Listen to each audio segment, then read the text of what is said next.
देश में सवालों का विस्फोट, आखिर कौन देगा जवाब। सीजेआई चंद्रचूड़ को मिला नोटिस, कहा स्पीच से हुआ सनातन धर्म का अपमान। दिल्ली से अयोध्या और लंदन से जयपुर तक इस वक्त कुछ ऐसे बड़े बड़े मुद्दे एक साथ सामने आ रहे हैं जिन्होंने राजनीतिक बहस को पूरी तरीके से तेज कर दिया है। सबसे पहले चर्चा पूर्व मुख्य न्यायाधीश डीवाई चंद्रचूड़ को भेजे गए कानूनी नोटिस को लेकर करते हैं कि क्या कुछ हुआ है। एक वकील ने उनकी एक टिप्पणी पर आपत्ति जताई है। आपत्ति जताते हुए धार्मिक भावनाएं आहत होने का दावा किया है और सार्वजनिक माफी मांगने की मांग की है। लेकिन इसके साथ ही ये बहस भी छिड़ गई है। ये सवाल भी उठ गए हैं कि आखिर देश में कई दूसरे विवादित बयान और घटनाएं भी होती है, उन पर समान स्तर की आपत्ति और कानूनी कार्रवाई की मांग आखिर क्यों नहीं दिखाई देती। जब और विवादित बयान दिए जाते हैं तो समान स्तर की कार्रवाई क्यों नहीं होती। यही सवाल अब राजनीतिक और सामाजिक चर्चा का हिस्सा बन गया है।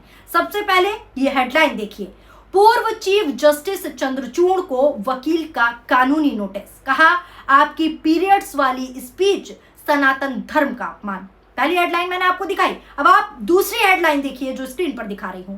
पूर्व मुख्य न्यायाधीश चंद्रचूड़ को मासिक धर्म पर टिप्पणी को लेकर कानूनी नोटिस, माफी और स्पष्टीकरण की मांग।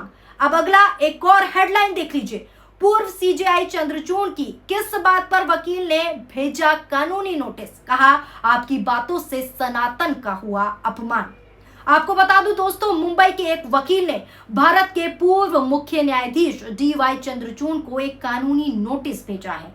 यह नोटिस मासिक धर्म स्वच्छता सप्ताह के दौरान 28 मई को उनके द्वारा साझा किए गए एक किस्से के संबंध में है। दरअसल पूरा मामला क्या है वो भी आसान भाषा में समझाती हूँ। पूरा मामला ये है कि पूर्व मुख्य न्यायाधीश ने एक कार्यक्रम के दौरान कहा था कि जब मेरे बेटे की शादी हुई तो हमारे घर में पहला गणपति उत्सव था। मेरी बहू मेरे पास आई और कहा कि पापा मुझे पीरियड्स हो रहे हैं, क्या मैं उस कमरे में जा सकती हूँ जहां गणपति स्थापित हुए हैं, यानी कि जहां गणेश जी हैं। इसके अलावा उनकी बहू ने पूछा कि क्या मैं पूजा कर सकती हूँ।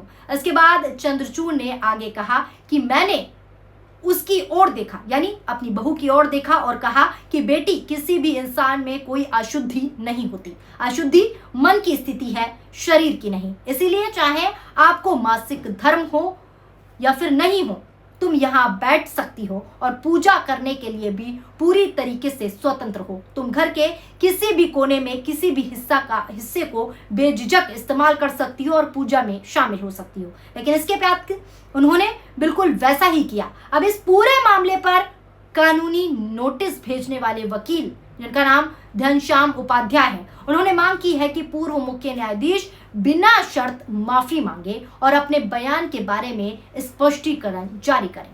अब ये स्थिति आ गई है देश में। इसके अलावा उपाध्याय ने कहा कि पूर्व मुख्य न्यायाधीश को स्पष्ट करना चाहिए कि उनके पास सनातन धर्म के धार्मिक ग्रंथों और परंपराओं की नई व्याख्या करने या उनमें बदलाव का सुझाव देने का कोई धार्मिक अधिकार नहीं है। ये सारी बातें वकील ने याचिका में कही हैं। इसी बीच एक और मुद्दा सुर्खियों में है। वो कौन सा मुद्दा है? वो है भारत के मुख्य न्यायाधीश, कानून मंत्री और कई वरिष्ठ न्यायिक अधिकारी के लंदन दौरे को लेकर सवाल उठ रहे हैं। लंदन दौरे कर रहे हैं तो उसको लेकर सवाल उठ रहे हैं। आलोचकों का कहना है कि जब देश में लाखों मुकदमे लंबित हैं, देश कर्ज में है, प्रधानमंत्री निवेदन कर रहे हैं कि बाहर मत जाइए, यात्राएं मत कीजिए, आम लोग वर्षों तक न्याय का इंतजार करते हैं, तब ऐसे बड़े विदेशी कार्यक्रम की आवश्यकता और खर्च पर चर्चा होनी चाहिए या नहीं होनी चाहिए।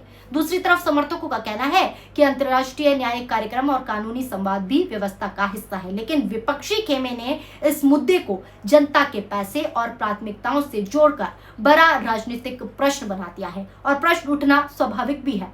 जब प्रधानमंत्री नरेंद्र मोदी अपील करते हैं कि यात्राएं रोक दीजिए, ये मत कीजिए, ऐसा मत कीजिए, फलाना मत कीजिए, ढिमकाना मत कीजिए, लेकिन सत्ता की गद्दी पर बैठे लोग ही विदेश यात्रा कर रहे हैं, तो सवाल सोशल मीडिया पर उठना स्वाभाविक है और वही सवाल उठ रहे हैं और विपक्ष भी इन सवालों को उठा रहा है। इसी के साथ साथ आपको बता दूं, एक और विवाद ने जोर पकड़ लिया है। सोशल मीडिया पर अपने बयानों को लेकर चर्चा में रहने वाली एक महिला को सम्मानित किए जाने की तस्वीरें भी वायरल हो रही हैं। ये तस्वीरें सामने आई हैं जिनमें भाजपा के वरिष्ठ नेता भी उनको सम्मान देते हुए दिखाई दे रहे हैं। इसके बाद विपक्ष ने बड़े सवाल उठा दिए हैं। विपक्ष ने सवाल उठाया है कि महात्मा गांधी जैसे राष्ट्रीय प्रतीकों पर आपत्तिजनक टिप्पणी करने वालों को अगर सम्मान दिया जाएगा, अगर उनके खिलाफ कोई कड़ी कार्रवाई नहीं होती तो इनको और हौसले मिलेंगे। ये बहस नहीं है, लेकिन एक बार फिर राजनीतिक गलियारों में ये मुद्दा इन तस्वीरों के बाद गर्म हो चुका है। विपक्ष इसे दोहरे मानदंड का उदाहरण बता रहा है, जबकि भाजपा की ओर से इस पर कोई बड़ी प्रतिक्रिया सामने नहीं आई है। लेकिन इन तस्वीरों को देखकर लग रहा है कि अगर ऐसे लोगों को सम्मानित किया जाएगा तो ये लोग और हौसले के साथ उल जुलूल बातें करेंगे और उल जुलूल बातें करके ऐसी ही बयानबाजी करेंगे। उधर कई राज्यों में धार्मिक स्थलों और निर्माणों को लेकर भी विवाद लगातार बढ़ रहे हैं। मैं एक ही खबर में कई सारी खबरें देने की कोशिश कर रही हूँ आपको क्या कुछ चल रहा है। संभल और जयपुर में मस्जिदों से जुड़े मामलों पर स्थानीय नेताओं और संगठनों ने प्रशासन के फैसले पर सवाल खड़े किए हैं। उनका दावा है कि जिन ढांचों को हटाया गया उनके पास दस्तावेज और पंजीकरण मौजूद थे। वहीं प्रशासन की ओर से अलग अलग कानूनी और साथ ही साथ विकास संबंधित कारण बताए जा रहे हैं। ये सारी खबरें आज के समय में वायरल है। यही वजह है कि इन मामलों ने राजनीतिक रंग ले लिया है और विपक्ष इन्हें सरकार के खिलाफ बड़े मुद्दे के रूप में उठाने की लगातार कोशिश कर रहा है। विपक्ष अब एक दो मुद्दे नहीं उठा रहा, विपक्ष लगातार वो मुद्दे उठा रहा है जो जमीनी मुद्दे हैं, जो जनता के मुद्दे हैं। सबसे ज्यादा चर्चा फिलहाल अयोध्या के राम मंदिर में चढ़ावे को लेकर भी निकलकर जो खबर आई है उस पर भी हो रही है। ये रिपोर्ट भी मैंने आपको दिखाई थी, बताया था मैंने आपको कि कुछ मीडिया रिपोर्ट्स में दान राशि के हिसाब किताब और कथित गड़बड़ियों से जुड़े दावे निकलकर साफ तौर पर सामने आए हैं। इसके बाद विपक्षी नेताओं ने मामले की निष्पक्ष जांच की मांग उठाई है कि इसकी निष्पक्ष जांच होनी चाहिए। वहीं मंदिर ट्रस्ट की ओर से पहले भी कई बार कहा जा चुका है कि सभी वित्तीय प्रक्रियाएं नियमों के तहत होती हैं, लेकिन पूर्व कर्मचारियों के कुछ बयान और मीडिया रिपोर्ट्स के अकॉर्डिंग इस बहस को और बड़ा माना जा रहा है। अगर ऐसा है, अगर सब कुछ सही है तो सब कुछ पारदर्शिता के साथ दिखा देना चाहिए। ये भी एक बड़ा सवाल है। अब सवाल ये नहीं रह गया कि आरोप किसने लगाए, बल्कि सवाल ये बन गया है कि इन आरोपों की जांच होगी भी या नहीं। देश में इस समय कई ऐसे बड़े मुद्दे एक साथ चर्चाओं में हैं जो न्यायपालिका, राजनीति, धार्मिक संस्थाओं और प्रशासनिक फैसलों से जुड़े हुए हैं। सबकी जानकारी मैं आपको दे रही हूँ बारी बारी से। विपक्ष इन सभी मामलों को जोड़कर सरकार पर दबाव बनाने की कोशिश कर रहा है, इन सभी मुद्दों को उठा रहा है, जबकि सत्ता पक्ष इन्हें राजनीतिक आरोप बता रहा है। अगर मान लीजिए राजनीतिक आरोप है तो पारदर्शिता देश के सामने ला दीजिए ना, ये भी सवाल है। लेकिन एक बात साफ है कि आने वाले दिनों में ये मुद्दे और तेज होंगे। राम मंदिर के चढ़ावे का मामला हो, न्यायपालिका से जुड़ा सवाल हो या धार्मिक स्थलों पर कार्रवाई का विवाद, जनता अब जवाब चाहती है, जनता पारदर्शिता चाहती है। और यही वजह है कि इन मुद्दों पर राजनीतिक तापमान लगातार बढ़ता हुआ दिखाई दे रहा है। लगातार जनता सवाल पूछ रही है, लगातार जनता सड़क पर उतर चुकी है। पेपर लीक का मामला हो या जनता के कोई भी मुद्दे हो, अब लोग सिर्फ सोशल मीडिया तक सीमित नहीं रहे, बल्कि लोग सड़कों पर भी उतरकर सवाल कर रहे हैं सरकार की आंख में आंख डाल के। और इसका ताजा उदाहरण आपने देखा ही, कॉकरोच जनता पार्टी का प्रदर्शन। हजारों की तादाद में लोग मौजूद थे और सवाल किस पे कर रहे थे, किसके लिए कर रहे थे? अपने लिए, और जवाब मांग रहे थे सरकार से।